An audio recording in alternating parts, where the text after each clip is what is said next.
Hi friends, అందరికీ నమస్కారం. ఈరోజు వీడియో ఏంటంటే మందుబాబులకు మరో గుడ్ న్యూస్. ఎవరైనా కొత్తగా మన ఛానల్‌కి వచ్చినట్లయితే వెంటనే మన ఛానల్‌ని సబ్స్క్రైబ్ చేయండి. ఇంకా టాపిక్ విషయానికి వస్తే తెలంగాణ రాష్ట్ర ప్రభుత్వం మందుబాబులకు మరో గుడ్ న్యూస్ చెప్పింది. సీఎం రేవంత్ రెడ్డి నేతృత్వంలోని ప్రభుత్వం రాష్ట్ర వ్యాప్తంగా కొత్తగా 41 బార్ అండ్ రెస్టారెంట్ల ఏర్పాటుకు అనుమతిని మంజూరు చేసింది. ఈ నిర్ణయం ద్వారా మద్యం ప్రియులకు మరింత సౌకర్యం కలిగించడంతో పాటు రాష్ట్ర ఆదాయాన్ని కూడా పెంచే దిశగా ప్రభుత్వం ముందడుగు వేసింది. హైదరాబాద్ లో మాత్రమే 16 కొత్త బార్ అండ్ రెస్టారెంట్లను ఏర్పాటు చేయనుండగా మిగతా ప్రాంతాల్లో కూడా నూతన అనుమతులు మంజూరయ్యాయి.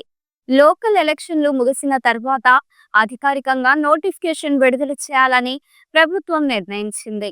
ఈ కొత్త లైసెన్సులతో పాటు ఇప్పటికే ఉన్న మద్యం దుకాణాలు, బార్ల నిర్వహణపై మరింత పర్యవేక్షణ ఉండేలా చర్యలు తీసుకుంటున్నారు. ఈ నిర్ణయంతో ప్రభుత్వానికి మద్యం లైసెన్స్ ఫీజుల రూపంలో అదనపు ఆదాయం లభించనుంది.